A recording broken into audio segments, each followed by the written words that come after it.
Hey, you guys, welcome to Exquisite Conversation. I'm Pavani J, and me and King Jacob, we're going to do a show tonight, especially for you. We don't have a guest, King Jacob. So, what we're going to do is talk about some things that we think are very serious, yet not that serious, and just really important to us. So, I'm a CEO and founder of Exquisite PR firm, LLC, the host of Exquisite Conversation, and also the host of Winding Down Late Night Conversation. Comes on Sunday nights at 9 p.m. Central Standard Time and 10 p.m. Eastern Standard Time. We may have another guest come in. We got about 6 people following us right now. If you guys would like to join us, please feel free to leave a comment. Let us know that you're here. We'll send you a link. You can come in, join the conversation. We're going to do something a little bit different. So we're going to see how y'all vibe with us tonight. Let's see what's going on. We're going to do it like we do everything else. To the left of me, I have... Yours truly, King Jacob. Government is Jacob Anderson II, founder, owner, and, advising partner of Kennard Music Management, LLC, Kennard Media, the host of the Chatterbox with King Jacob, where you can catch me live every Monday at 10 p.m. Eastern Standard, and Big Mouth Media every Thursday at 10 p.m. Eastern Standard, along with me with Pavani J on, Friday nights. That's where the conversations, 10 p.m. Central Standard. And, of course, the Winding Down podcast, where we do late night conversations and we get into the bulk of things, after people get out of church and they done put the kids to bed, late night conversation, grown people. Yeah, raw and uncut, grown people stuff. So right, raw and uncut tonight, you guys. You know what? I didn't even do what I was going to do. That's so crazy. I'm looking behind me. I'm like, dang, you can see my office, my desk, my files. That wasn't even the plan. I was going to change some things up. It's a little late for that now. Right. So just to let you guys know, like this topic is building relationships. The relationship that you build, healthy or unhealthy, healthy, unhealthy, toxic, or so just want to talk about the way we build them. Is it loyalty in the relationship? Is it honesty? And how much value does your integrity hold when you're building these relationships? And do people know what integrity means? That's important. What is integrity? What is integrity? What does that mean? What does it mean to you? Do we use the word integrity just because we heard it before? They like that's your integrity. Or I don't really think. I think people use loyalty looser with loose lips more than they. People don't really say, well, let's get philosophical about integrity. So people say stuff about loyalty, honesty. They tell you don't insult their intelligence, But when you hear a person use that word, integrity, I stand on top of my integrity. That means a lot. Okay, well let's go turn out loud on them and let's Google it and find out what's really going on. Okay. I mean, Hey Trent, we hope you tuning in tonight. We hope you tuning in. We hope you chilling. If you are, feel free. Let us know you here. We'll let you come in, kick it with us, vibe with us. I don't know if feel like doing that, but tonight, y'all, it's a freebie. I'm letting y'all know now. Click the button, say what's up. You guys will be in on Exquisite Conversation. The word integrity. We're going to find out what a couple of these words mean. Not what we think. We're going to get real philosophical, as they say, intellectual. So the word integrity.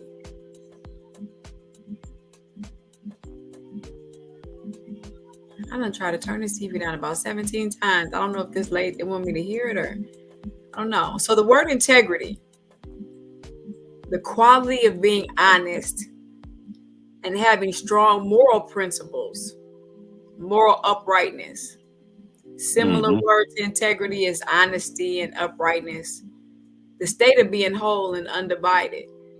Similar unity and unification. So Mm. when they say it's my integrity, it's my honesty. That's what that means. Okay. Okay.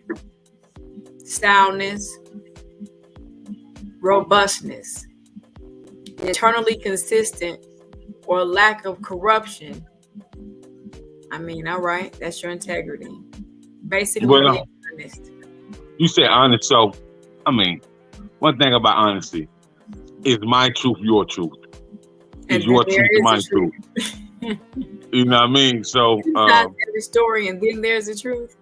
yeah, people like, well, I'm living my truth, and so what truth is that? I just want to understand what truth are you living? Like, are you living for you? Are you living for what people want you to be or want you to do? Are you solely did some soul searching to change the narrative on the way you used to think, and now you think with a clear mind that's full of peace, full of joy, you know, full of motivation, you know.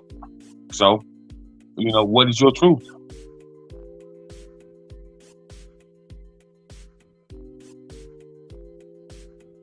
But it's Not what is the truth. What is your truth? truth. Right.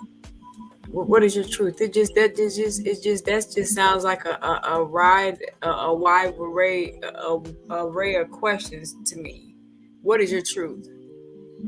I mean, I don't know. What is my truth? My truth is so many things, mother.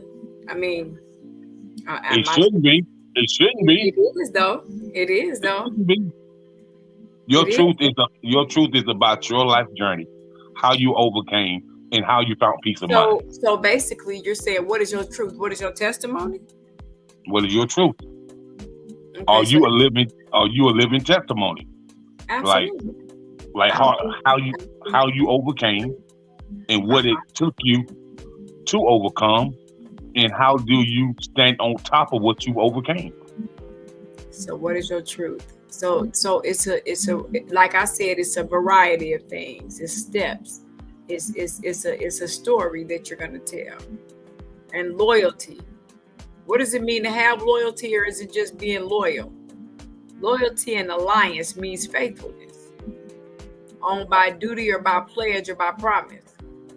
So the dictionary can't dictate what loyalty is in life. No way. Those are words. Loyalty is action. Like they say, Because the dictionary definitely says it's a noun. so action Jackson, you know what I mean? Loyalty is action. So, I think a lot of times when we like, okay, let's look it up. No, let me look you up and see what the loyalty is. And it's You funny know what I mean? because it says loyalty is used of a very personal or powerful kind of faithfulness. I felt great loyalty to my teammates. Alliance is used of a duty to something other than a person, especially to a government or idea. So, I mean, I guess, what is the true meaning of loyalty? It's a commitment or obligation. Loyalty, I'm loyal to you. Which I believe you would. I mean, the dictionary says that it's a noun, but loyalty is an action word. I'm going with you. That's a verb. Adverb. I'm going with you on that because you had to show loyalty. Loyalty is something that's shown. Mm-hmm. It is proof positive, unwavering, not shaken. When I know when I'm loyal to someone, I'm very loyalty. With loyalty comes protection, I think. Protection from whom? Are you protecting your peace? Are you protecting your truth? Are you protecting yourself? Are you protecting your spirit?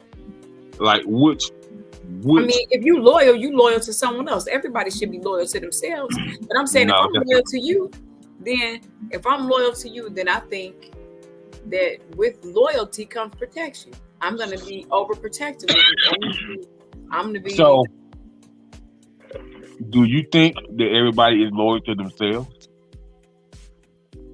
I said they should be. No, everybody's not loyal to themselves. They should be, but they're not. Okay, okay. So let's Okay. let, let's let's get into that discussion. You know, Let's talk about it. why why would a person not be loyal to themselves? Do they not trust themselves? Do they not think highly of themselves? We got to get you guys to tune in because he asking me all the wrong questions. You guys tune in, and so we can talk to some people and see what's going on tonight. Go ahead, keep going. So who Why are would a you? person not be loyal to themselves? Yeah, I mean, yeah. that's a question you would have to ask a person who's not. I'm not Well, that person. we are hypothetically speaking Right. And on, I know. I mean, it could be so many things. I mean, because let's talk about the abusive or the abused person.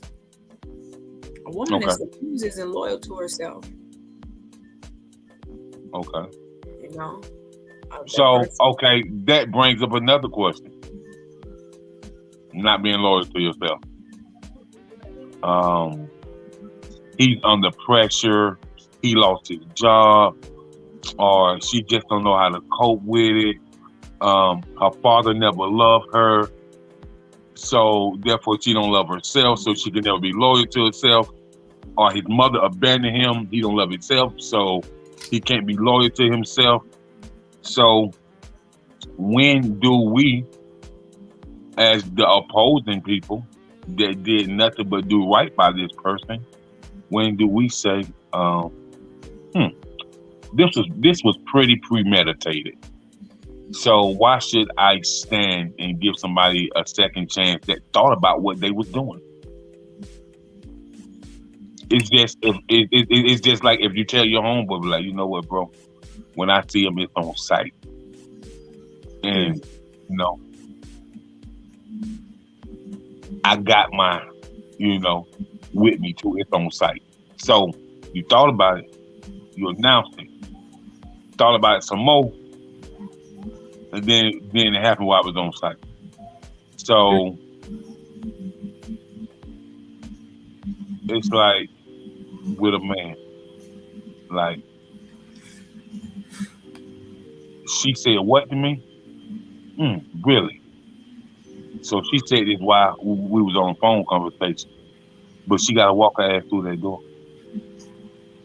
That's premeditated. That's Absolutely. premeditated. That Absolutely. should be that shouldn't be forgiven. You should you should forgive yourself for maybe trying for putting up with it, because the signs was there already. Like the verbal abuse had to already be there. Those was red flags.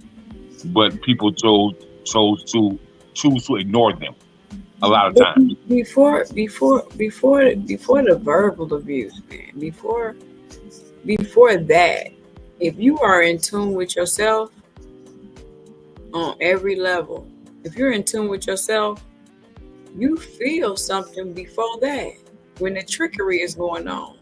When So okay, when he lying, when he's doing everything that he can to get you, but everything.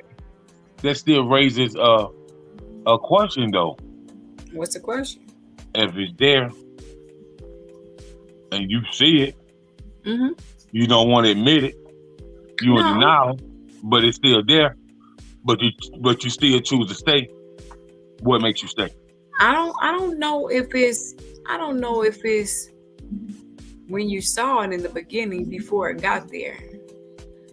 I think, when a person is doing everything that they can to get you to like them, but it's just something in the pit of your stomach that's just making you say, I don't know, because it's just something about them. But they're doing everything that they can to make you say yes to them, relationship, date, whatever.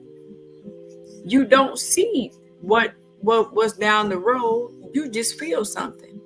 So you still say, eventually, sometimes you toggle with yourself. I don't know. Maybe I'm tripping.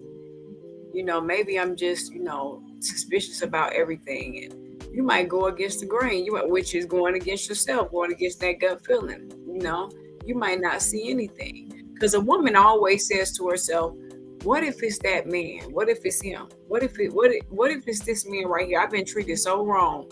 I've been done so wrong all my life that how am I gonna know if Mr. Right is really Mr. Right? So when this Mr. Right is acting like Mr. Right, but you feel like he may be just like everybody else, if not worse, you don't want to believe that. You want to give yourself an opportunity to be free, to be just, to be, open to receive love, to receive, kindness, to receive certain things. 7 months down the line, 8 months down the line, he does something that's just, you know what I'm saying, outlandish. You can't be mad at nobody but yourself at that point if you continue on with the relationship. Because you knew in the beginning when you felt like, But at what point? Are we talking about 6 months, a year? We talking about 5 years, 10 years? At what point? Because I've heard some horrific stories. Right. It depends on you as a human being. What can you tolerate? What do you do? Everybody's different. Some people, like, I gotta bounce, regardless of if he has money, if he doesn't have money, whatever. Some people put in a situation where he might have what they need, and they figure in their mind, look, I'll tolerate whatever I gotta tolerate, but I'm gonna break him. It might be whatever it is, however long that person. Some people just don't have the oomph, and they're afraid. They have children. It's so many different things. But what about the abused man? It's some abused men out here too. Of course. It's some abused men out here too. But you know what about the abused man?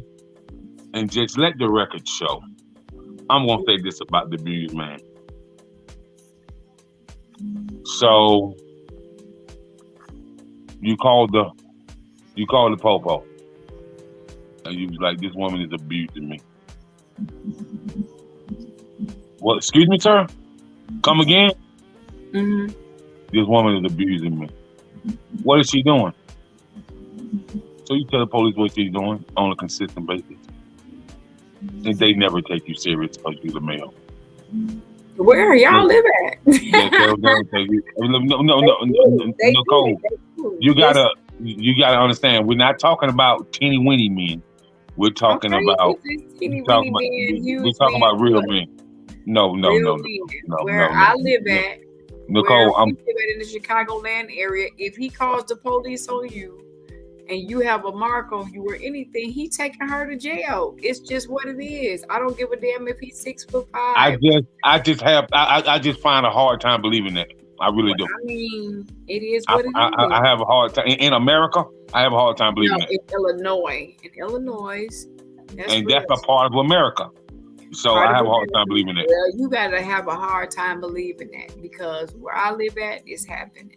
They're taking your ass to jail if you put your hands on him. Period. They taking your ass to jail. You can be 2'5" and he can be 6'9". If he tells them that you put your hands on him and you have a mark on you, they taking your ass to jail. if you don't got no priors, I don't believe they take you to jail. They taking you to jail if the man say you hit him. They taking you to jail. I promise you. They probably should. Maybe not down south. Maybe they rolling like that. Maybe they getting away with murder, busting them upside his head with skillets. I don't know. But up here, put your hands on him. Your ass going to jail just like he would if he put his hands on you. So you might as well just take a walk, do whatever the same way he would, because you're going to jail. So it hasn't been that way forever. Well, maybe it hasn't. I don't think it has, because people always say what you say, but I know for a fact, known fact, they taking your ass to jail. And people say what I'm saying for a reason. They only say what they have seen. Right, I know, I've seen it. That's it. They take your ass. You know what I mean? Well, you would be one in a million that say that. I promise you that. No, I'm pretty sure me and whoever else that's seen it can say that. If you're a Not woman, well. if a man Well, calls maybe. the police on a woman in the state of Illinois, he has the same rights that she has. Shit. They taking your ass to jail. All right. I don't know Well, where y'all been, but today, it 2022, ain't about where you been. It ain't about where you been. It's still today. That may happen every now and when. Not even then. Every now and when. You know what I mean? If that man calls the police on you right now, if a man calls the police on a woman, this ruckus in the house, it looked like the house tore up, whatever, he called the police on her and say that she's been hitting me, she scratched me right here, they're locking her ass up. Okay. They're locking her up. I mean, it's just a known fact. I don't know. Okay. I don't know what else to say. I don't know. I've also seen it to where, they may not.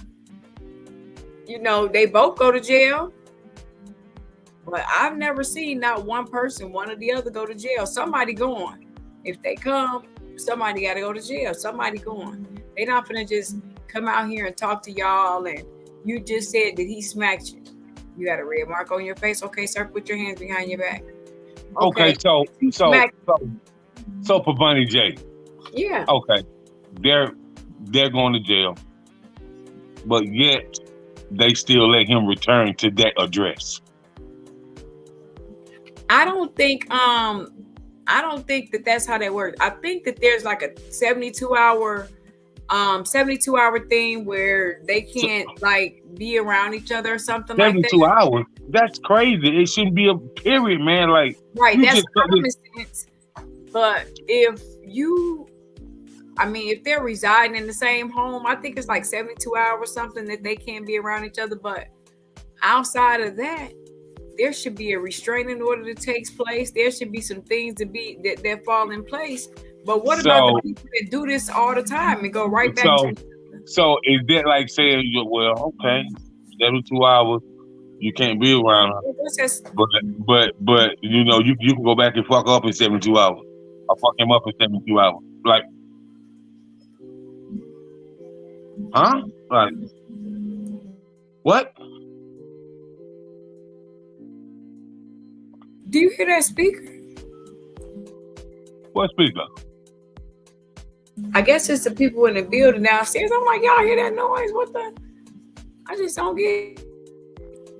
Like I thought it was one of the phones or whatever, but it's not. That's fine. It's the people downstairs. Oh, what are they doing? Blowing a hole through the floor? All right. So yeah, 72 hours is what it is. 72-hour hole. Lord. Yeah, basically to go back and kill each other. Man, Lord Jesus. Like, why, man? That's 72 hours. So, what can we do with 72 hours? Oh, I'll see you then. No worries. I'll get you then. Like, of what? Like somebody just went upside somebody's head and somebody got stitches now, but they can return to the same address in 72 hours. You live there. You reside there. All of your stuff is there. Yeah, okay. Well, I don't think in a situation like that, I don't think if it's not alcohol or if it's not in drug induced, I don't know if 72 hours is enough time to I guess they're giving you a warm down time. Time to think, time to gather your thoughts, where you want to go, can you get your stuff? I think it's a lot that takes part in this. That's what domestic. It's a lot in that, I can tell the world this. Listen, man, you put your hands on me, you ain't got to worry about me being dead with. I'm out. I ain't no, I'm sorry, baby. I ain't no, I was just upset. Okay, be upset by your funky ass self, your damn self. I'm out of here. because that's something that I have never done. I will never do. I don't ever put my hands on women. I ain't never did it. You ain't And got to. Well, for what? I'm just saying, I never Right. did it. For the brothers out there who have never hit a woman in their life, not pushed her, not shoved her, not hit her, not poked your finger in her face, not talked disrespectful to her, not any of those things, nothing but been a gentleman, I commend you, brother, for being a gentleman. Whether you are African American, white, Chinese, Indonesian, it doesn't make a difference. I commend you, brother, for being a hell of a man. You ain't raised your voice to a woman. You ain't did none of those things. And very well, too, to the sisters who have, never reached out and touched nobody up. None of those things. Okay, great. Kudos to you. But women don't reach out and touch you. Women stab your ass and shoot your ass. Like, we'll talk. Yeah. Well, women I see men. Shoot you. That's what you said. I tell men this all the time.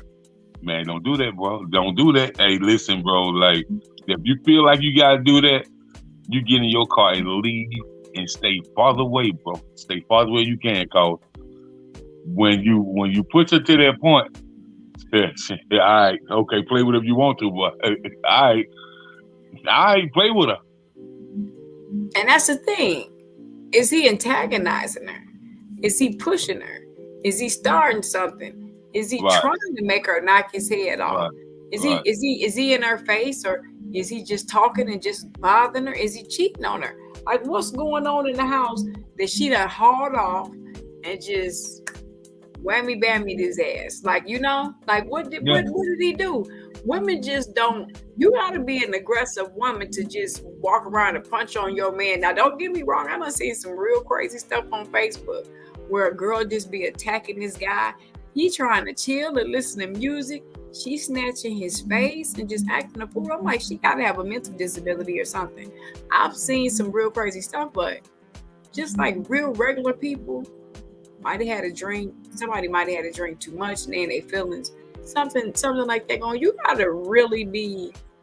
There's gotta be some anger there way prior to, people going to blows. Like it just ain't nobody. It just gotta be. It's gotta been broke up time before then. For money, I just think for money to let somebody, to allow somebody to get into your space that close and let you lose your cool, to you want to really cause them bodily harm. I just really think that, man, like you said, cause a person knows what pushes their buttons and how quick it can escalate. So if you're the type of person that's in tune with yourself and in tune with your temperament, then you know how to relieve yourself from the situation, not let it get to a level where it's a point of no return.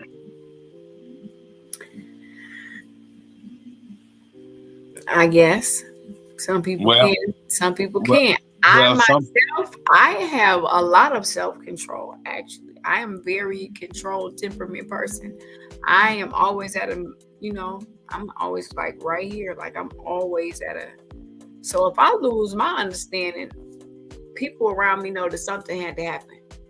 I don't scream. I don't hardly holler. I don't yell. I don't even do it with my kids. So it's like, I'm just really like, I don't know. I'm just chill all the time. Like, it's just too much. I don't like to do too much, or that stimulation is like too much. But if I do get angry, and if I am in the fit of festivity is what I call it, then somebody did something to me or something, because I just don't get angry like that. I'm not easily to anger or easily stirred. So when you're around people like that, you want to get to the source of what the problem is, what's going on, because we know that she doesn't do this. We know that she takes a lot. We know that she, but here she is going crazy. Oh yeah, something happened. People, it's just a known fact for a person who is always got something to say, for a person who always voices their opinion, who a person who always is very rambunctious and loud and pushy, 9 times out of 10, they're probably gonna be in a fight because because of the behavior. So these are known behaviors of people that we see this. Hey, Myrna, you wanna come on? Tell me that if you want to come on and hang out with us, talk to us for a little bit, chill out. You guys, I got my girl Myrna here. She's an amazing person. She is so cool. This is like my ace cool boom. She drives trucks too, and I'm pretty sure she could talk a lot about this. Myrna has an identical twin too, so that's the amazing thing about her. She's real cool. She asks about the show all the time, so now you're here. I can send you a link. You want me to send you a link? Answer yes or no. So, upon we talking about building relationships, so we have all type of relationships. So that's the when you're trying to build a courtship. You know what I mean? So the next subtitle of the topic is going to be the toxic family members who think they have no issues. There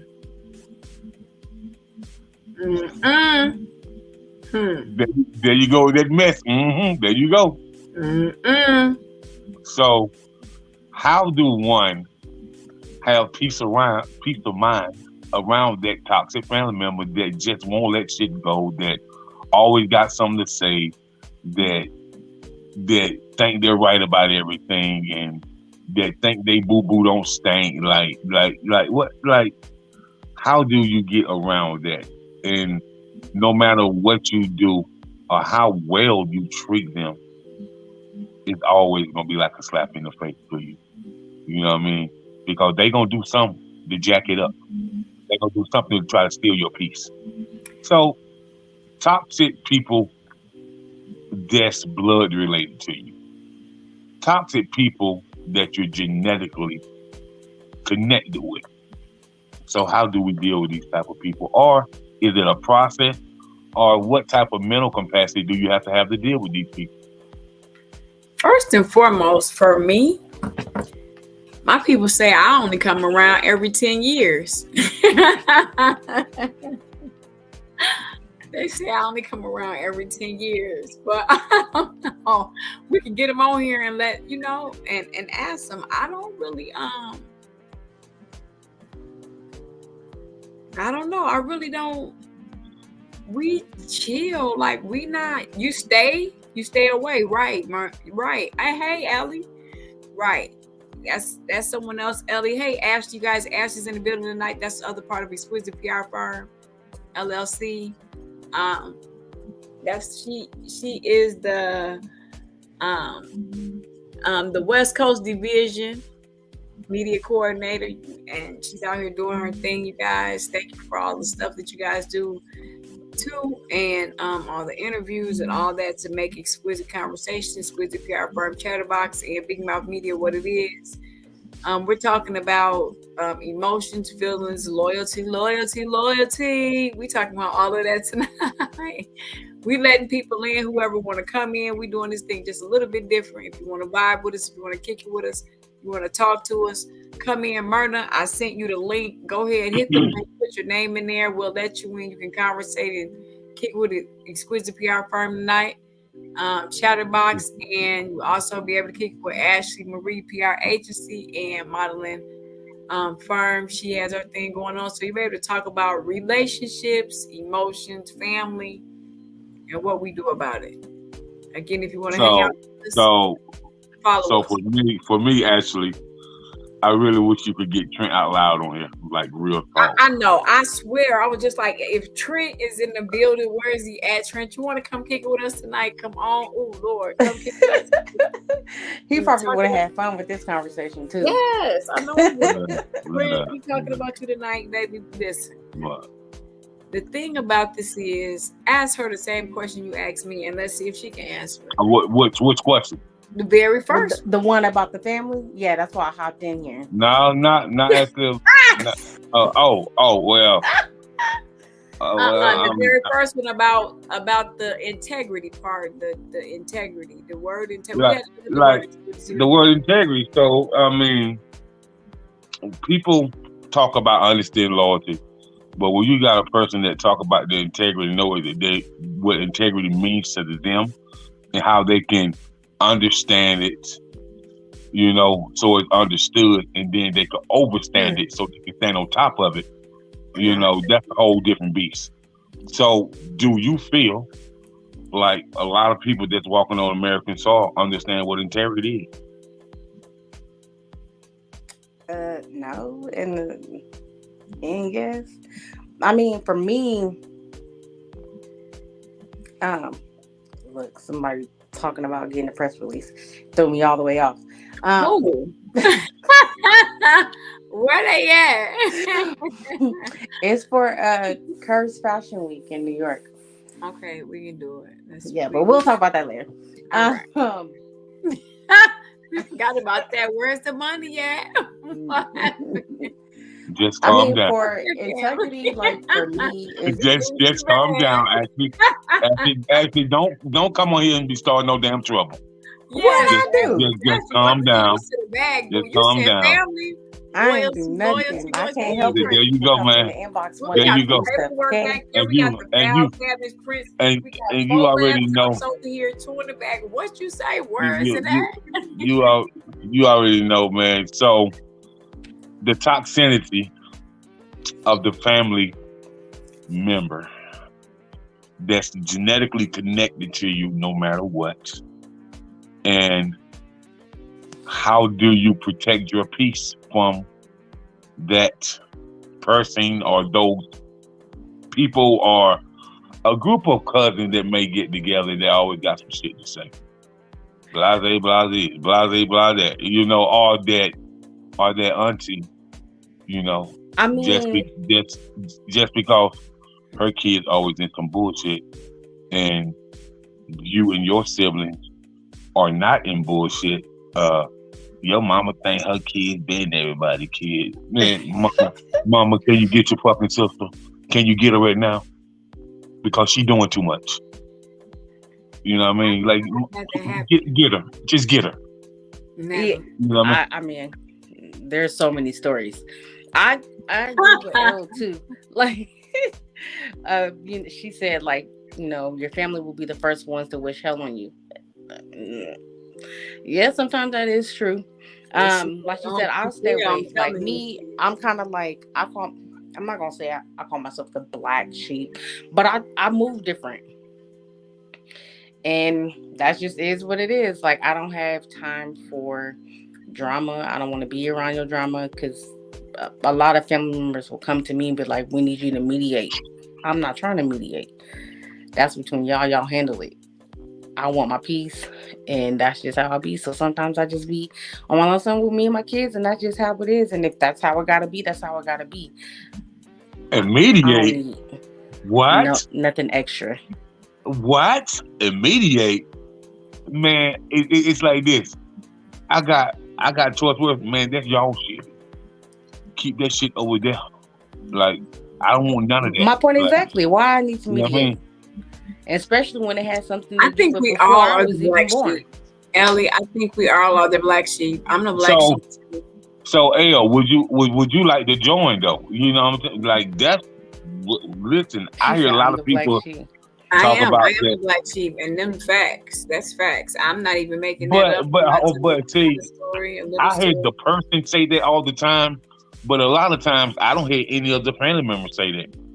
So what is that about? Are you really that black sheep, or you just feel that way? Like I said, I move different. So do you feel? What do you mean? Like I need to have my peace. You treat it like that. That's what the definition of black sheep: prodigal son, prodigal child, prodigal daughter, black sheep. That's what that is. Well, you don't have to. The prodigal child is a child that's treated different by the family. I'm the only one who isn't married. In some cases, that's true, but in every case, it's not true. That what? The prodigal child is treated different? No, they listen. Sometimes, like, okay, me, I'm gonna take me for instance. Like, my sister is the only girl my daddy had. Like, so we as men know that we would never, ever get the royal treatment like her. She the baby, ain't she the only girl? Like, Auntie, I want to how you ask gonna her argue with that? You this can't. question.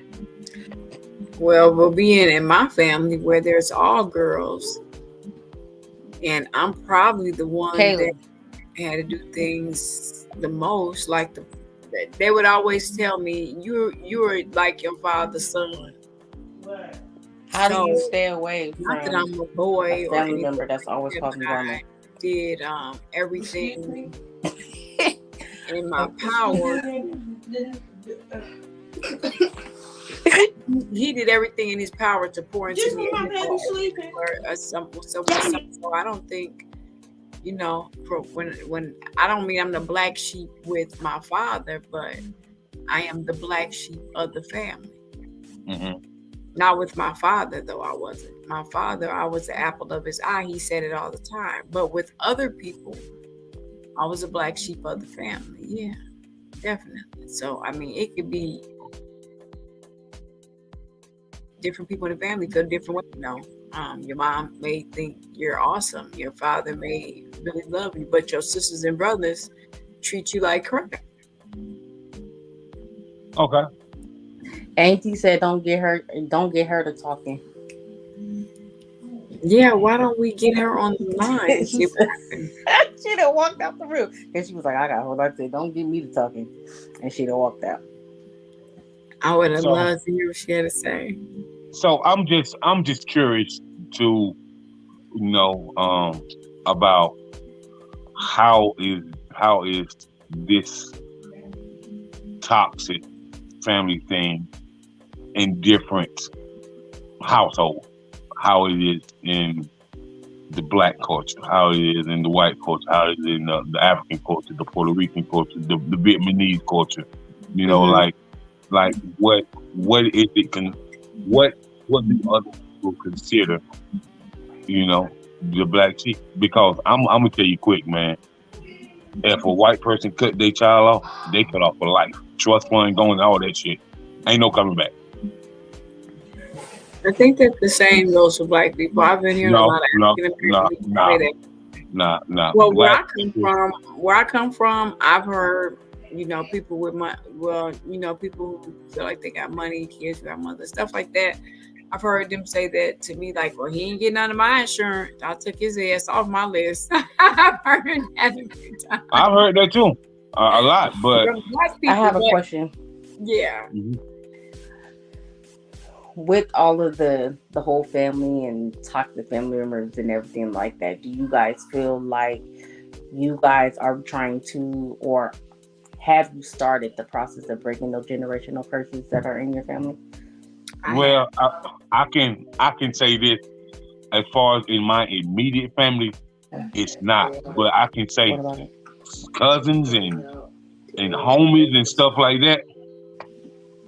Nah, you know what I mean? But I can tell you this, I know why I've seen a lot of people who move away, and you probably only see them every 10 or 15 years. You know what I mean? They come back to high school reunion, maybe. They might come back to a family reunion, but they stay away. Hell, I got a homeboy that I ain't seen since high school. He done did shit 20, 25 years in the Air Force, became a doctor and all type of shit. Like I only know about what's going on through his uncle. He be like, hey man, I talked to Kev, man. Like, what's up with Kev, man? He in Hawaii now, living it up, living like a boss. You know what I mean? I was like, okay, like, so it's a lot of people that I grew up with that I ain't seen in 20 years. For real. 25 years, almost 30 years. Because, like, when they was out, they was out. You know what I mean? And then, a lot of time, I think the toxic environment comes from lack of communication a lot of times. Like, cause it's a lot of people keep a whole lot of shit held in for a long time, man. A long time. I know quite a few. I'm like, man, why you ain't talk to your pops about that or your mom about that? They be like, what? I'll be like, well, you should have talked to somebody, your granny or somebody. They be like, I just deal with it. I say, okay, keep on just dealing with it. Because you're going to be just dealing with it and you're going to have it all bottled up in your mind and you're going to snap on the goddamn wrong person and end up cut somebody damn throat because you were dealing with it. And it wasn't even meant for that person. I don't know. I think if you get to the point where you are that out of control, where someone else can, now don't get me wrong, you can get angry and be a stuffer. I'm a stuffer. And I stuff, and I say anything. And then as my volcano begins to overflow and erupt, and the hot lava is pouring out of my mouth and spewing out of my nose and eyes, and I'm angry, somebody might be in the way. They might get it. It wasn't meant for them. But believe me, B, they did something and I just didn't say nothing or whatever. Because people cross people's path or cross people's, I don't know what to call it. You know, people just, you know, you get under each other's skin sometimes, you know. And if you haven't been able to get up, like, and do things on your own, or you walk away, or you this, or you that, then it's definitely pet peeves that happen, or pet peeves that grow. I have pet peeves. Other people have pet peeves. So, you know, when you've been on your own for a long time, like Ellie said, she, you know, she was single. She did everything on her own. I did everything on my own too, Ellie.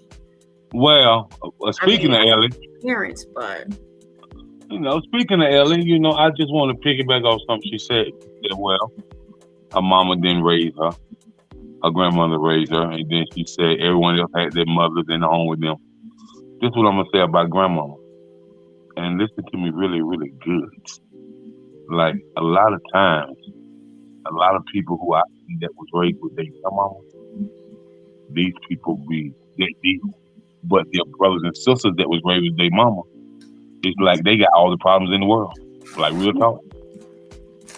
Like real talk. You know what I mean? So when it comes to being raised with granny or nanny or whatever you call her, you know, grandma, whatever you call her, you know, a lot of times, man, them grandmothers put them jewels in them children. They drop them jewels in a lot of times when mama was doing this and that and the third. Like your siblings didn't get what you got what you got because they came to visit grandmama, but you was in the home with grandma. It's a whole different ballgame. You know what I mean? And so I can say a lot of my friends that was raised by their grandma, like they are doing way better than their brother and their sister that wasn't raised in the home with grandma. And that can happen. That can happen. I can say I took a vow to break generational curses. And okay. I humbly, and these people will tell you, I humbly made some decisions to break some generational curses, all the way down to having babies prematurely. And when I mean prematurely, I'm talking about prematurely like early teens, no husband, from pregnant in the summer 8th grade, going into the 9th grade or whatever. We had to break some generational curses. Now, upon breaking generational curses, do we know what that takes and what it entails? A lot of people don't, because a lot of times breaking the generational curse, like from a different standpoint, you know, some people, that generational curse is way more severe than others. When I say way more severe, some things that some people grow up with that they can get past. So I don't consider it as a generational curse. But it's some people that grow up with things that it's definitely a generational curse. If it keeps happening generation after generation, it's definitely generational curse. But some people can just like, okay, this ain't gonna happen to me. You know what I mean? And they gonna put the nail in the coffin and make sure it don't happen. You know what I mean? But there's others that be like, it wasn't so bad. My mom did this or my dad did this, and they're okay. You know what I mean? So that toxic environment kind of weighed down deep within their souls. And so with that being said, yeah, it takes a lot to break them. And it is a process on breaking. What about the people who don't live in the home with the parent, but do the very thing that parent did? What about the child who's adopted, who never met their parent, but are a replica of them? That's generational curses. Generational curses. Those are curses. When God said, "I make your children's grandchildren suffer," you know how long that is? That's a long time. So when we talk about breaking generational curses, head on, looking at it, getting in his face, and saying, "Okay, I decree and declare some things over my life." When you get to doing that, when you get to rebuking some things in the mighty name of Jesus, or whoever you okay, let's talk about that for a minute. When you get to rebuking some things in the mighty name of Jesus. Okay, let's if you can cross your legs and sit back on the back of the church pew with me just for a minute. I'm gonna take you there. Okay, so that's what you're talking about. So when it comes to that, let's talk about the young generation who have no belief and don't understand why they should believe and how they should believe. Okay. So listen, we just gotta face it. You said they don't have no beliefs, so we gotta take one thing at a time. They don't have no beliefs because they don't want to, or because they've never been introduced to what to believe in. That's a difference. Both. It works both ways. A lot of times they don't want to, and a lot of times they've never been introduced. Okay, but if you've never been introduced to it and you don't know, but if you've been introduced to it and you choose not to, that's a difference in why you ain't doing it. Because see, if you've never been introduced to it and you don't know, then that's just ignorant. But if you've been introduced to it and you choose not to, that's a choice. That don't make you ignorant. Because that same person who hasn't been introduced to it could be introduced to it and make a decision to go that way. But for the child who's been introduced to it and then says, "I still don't believe in that. I've been going to church since I've been 7. I'm 18 now. I can do what I want to. I ain't going to church because I'm tired of going. I'm not going because Granny made me go on Tuesday, Wednesday, and Sunday. I don't want to go to church right now. I'm tired of going to church." Or I don't believe because the Bible was handed down so many times. I just noted somebody else had to add something in there. Like, it can't be right. Like, I mean, you'll hear all kinds of stuff. But it's not because somebody didn't try to implement that wisdom in them. It's because they made it. So how about that somebody that try to implement the wisdom in them? Sometimes kids want to know, well, how much do you really know? Because, I mean, you're just telling us bits and pieces. Do you know in depth? You know what I mean? Like, why should we trust what you say and what you're trying to teach us? Oh, if we ask you a direct question, you have no answer for us. You're telling the truth. I don't know everything. What else can you tell them? Are you gonna lie? Then they'll pick you. I really disagree with this, L, because there is no one in the home raising these kids anymore. I can't say that. I know plenty of people in the home raising these kids. Why can't you say that? Because I know plenty of people that raise their kids. I know people who change. I know plenty of people who raise their kids. She said that because there's no one in the home raising these kids anymore. I can't agree I, with that. but it is happening though. But to say no one, I can't agree with that. I mean, it's not saying that she probably not saying everyone, but there is some kids that are basically the parents ain't in there.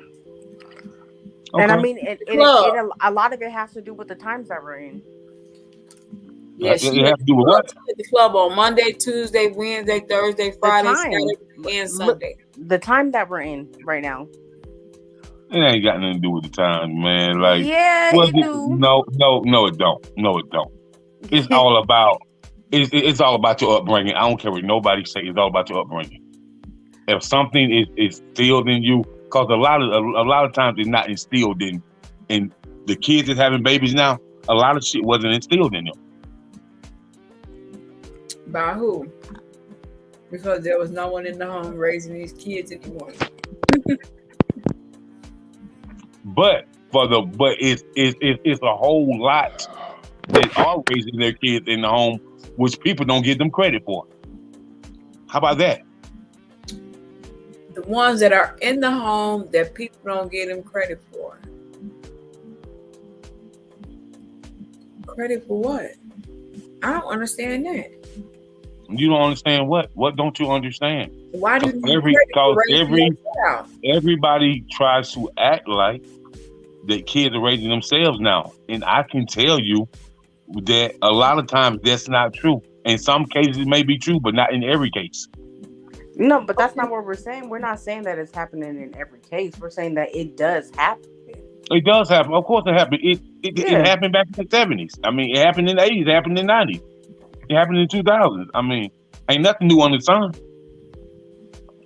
But do you think that it's getting worse than what it was from before? I think it was really worse during the crack epidemic. Can't even compare to nowadays.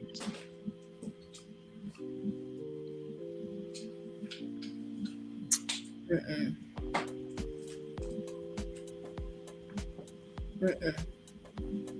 On what? The blues was out.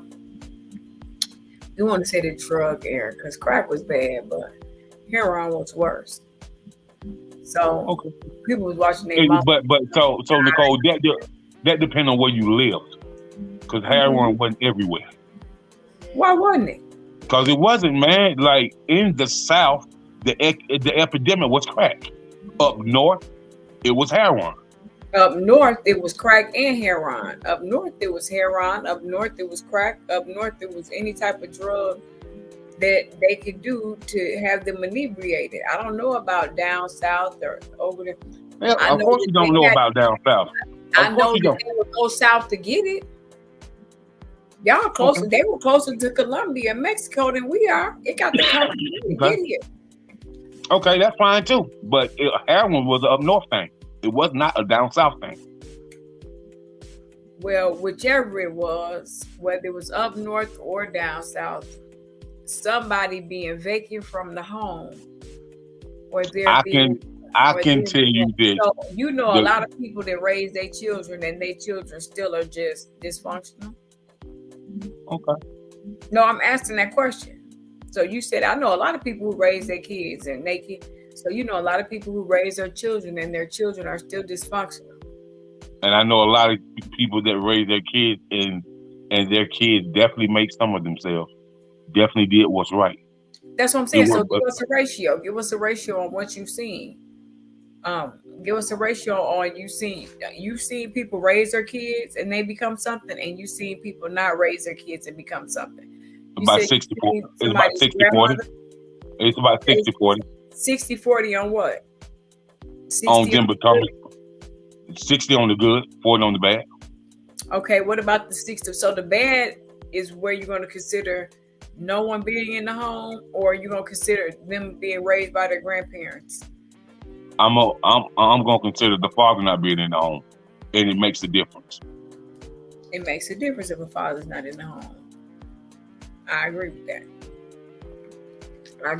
But there could be a stepfather that's good though.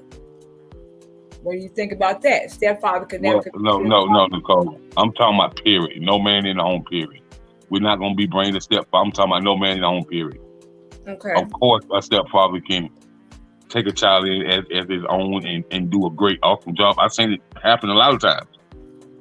But at the same time, I also have seen the breakdown and the turbulent situations when that man is not in the home.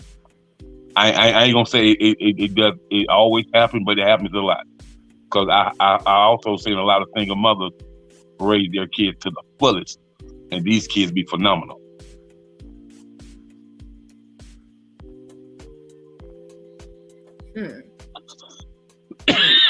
Excuse me. So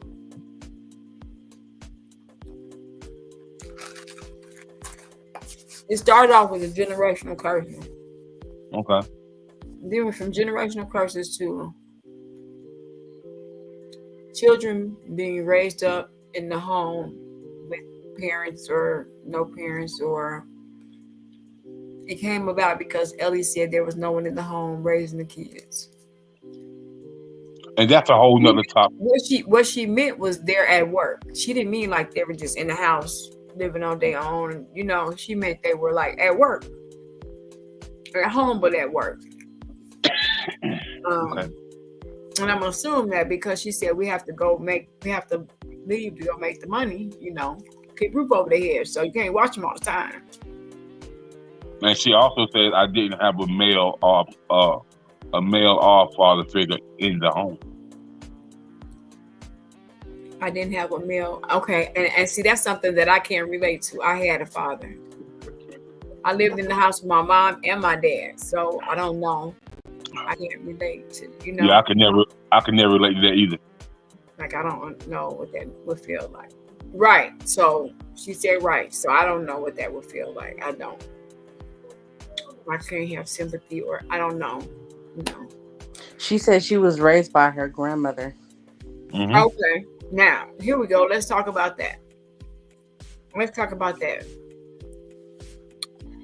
How did that make you feel, or how did that make you overcome things? Because I know that you're somebody. So how did that make you take the next transition to grab a hold of life and the world by its tail and do what it had to do?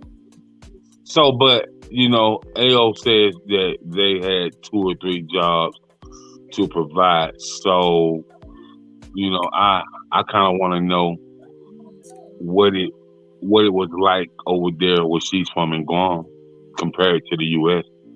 You know, because I know it's different. So, you know, it's just like my homeboy say, and he tell me, yeah, man, my granny had 2, 3 jobs in Kingston, Jamaica, but it's not the 2 or 3 jobs that you have in the U.S. It's different.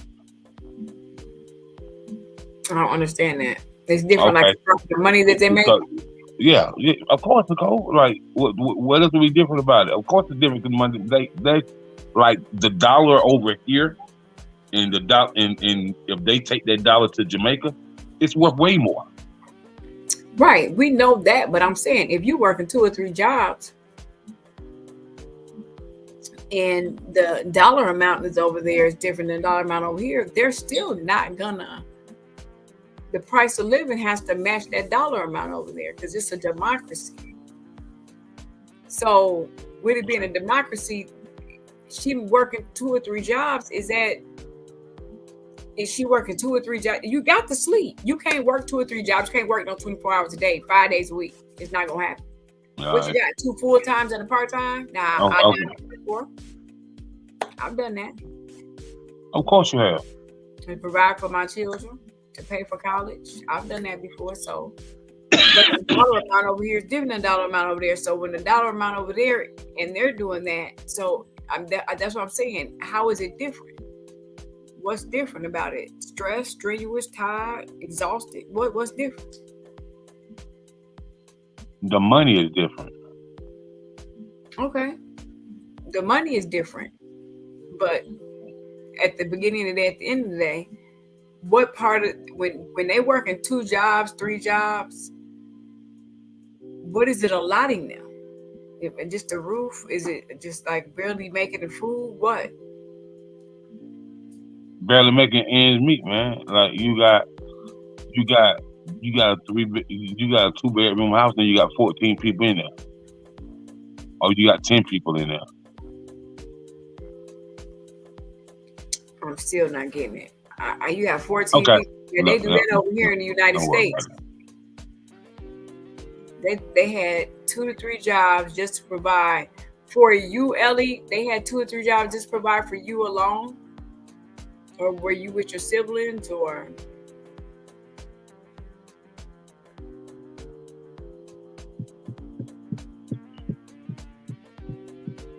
Is she answering? No, but they definitely didn't have 2 or 3 jobs with just one person. But they didn't have no 14 people in no house either. I didn't say they, Nicole. You better take a breather. Okay, never mind. Mm-hmm. Okay, well, let's keep it going. Keep it going. I was waiting, Ellie, whenever you want to pop right back in. This is because now we are in a digital era. All right, keep going. So what the topic, what the moral of the story is well, I don't know how we got off the subject. Like I said, it's supposed to be in regards to loyalty and integrity.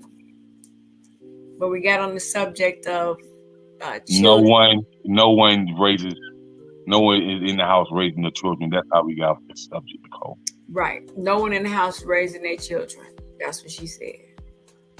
And that's how we have the brokenness and generational curses. And how do we begin to break the generational curses? And that's what it was. And what was it going to take to break the generational curses? And what have you ever broke a generational curse? Or do you ever think you thought you broke a generational curse in the family or what have you? I know, and I know that I have.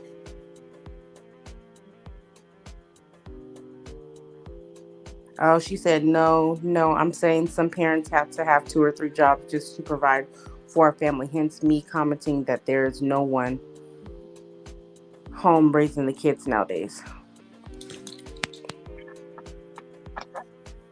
Yeah, basically saying that's where they're at work, providing for the family. So let's go back to this generational curse thing and how people break it and who can say that they broke one or at least attempted to, because I know that I have. And I know that what the things that I went through to break generational. So does every parent have to break a generational curse or no? I think that there's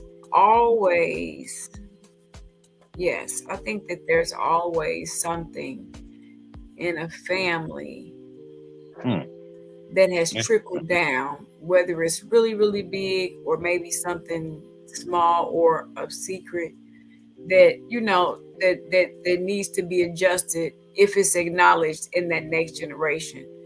Yeah. Or it'll creep out in some type of way, throughout the next generation. But yeah, nobody's perfect. So it's always something. Whether the father worked too hard and, he didn't really get to spend time with the kids, but he didn't feel like he worked hard. He just, provided for his family. Kids didn't see him that much. But so that's a curse? She was at home and she did that's everything. A curse? Huh? That's a curse? No, it's not a curse. But there would have to be a balance though, right? Yeah, but I don't consider that any part of a generational curse. That's not a curse, but we're talking about balance in the home from mother, father, children, and generational curses. You asked me, do I think that every family had? So you don't think your family had generational curses? No. You don't think your family had generational curses? No. Why not? Because I don't. Okay, but would you think to ask someone else and say maybe what kind of curse that they have to break? Why would you think that your family don't have generational curses? Because I don't think we do. I think So that I think my father might have worked too hard in his life, but I don't think that's a curse. that's not a curse, but he still provided for the family. He probably said he didn't. If he could change anything, he would spend more time with his family. That's what a lot of people say who work really hard. Uh huh. But to say that they don't, there's no generational curses to be broken in the family.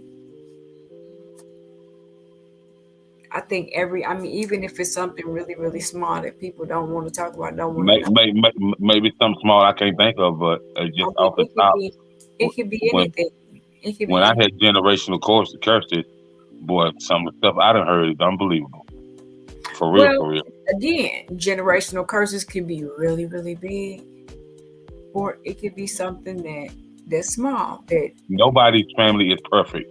You nobody's know, we all have every family got some type of toxic environment. You know, and you have some people in the family that choose to be like, "Hi, how you doing? Good to see you," and they keep it moving because they don't want to entertain anything. And so that's how they stay away from that type of toxin and that type of thing that can cause a generational curse. You know, because so sometimes if the mama messy, then the damn daughter gonna be messy. That's a generational curse. mm, mm, mm. That's a generational curse. If the mama messy, then the daughter gonna be messy. That's a generational curse to you. I mean, it happens like that. Like if a person comes from a toxic environment and and and toxic is all they know, then 9 times out of 10 they may become toxic as well. But they Toxic. learned it from somewhere. Right. So if that child wasn't in that home, it was in a whole other home, whole other environment, adopted, whatever, never met the parent at all, never knew that they were adopted. And these people in this home were just peaceful, loving people. But this child that they have adopted within months, days, fresh out of the womb, is toxic, messy, always starting something. That's a curse. Generational curse that they got from their parent, that their biological parent, that they have no idea about. They don't even know Okay. that they adopted. Okay. That's what I'm talking about. That's a real generational curse. Yeah, it is. People do stuff like that. Messy, alcoholism, drugs, whatever. People go out here, you adopt you a child, and you rear a child up in a way that you want them to go. The Bible says you rear a child up in the way that you want them to go, even if they stray. Yet they'll return back to what you taught them. Okay, so you have a child, you adopt a child, this child is fresh out of the womb, you love it, you nurture it, you do all these things to it. And as this child gets older, they start doing things that you don't understand why they're doing these things, regardless of what you showed them. It's embedded in them, a generational curse. Regardless of what you showed them, regardless of what they're doing certain things. And I'm gonna give you a perfect example. Something that's just, I feel like it's not a generational curse, but how severe and how real genetics can be. It just went 700, 800 likes on my son's page in regards to something that my granddaughter did. He did the same exact thing that she did as far as what she got in trouble for. But it was 750 something likes. 750 something likes and maybe, I think it was 103 shares. Something bad that she did. But at the same age, he was 1 year older than her, maybe. He did the same exact thing that she did, the same exact thing. So is that genetics, or where'd she get that from?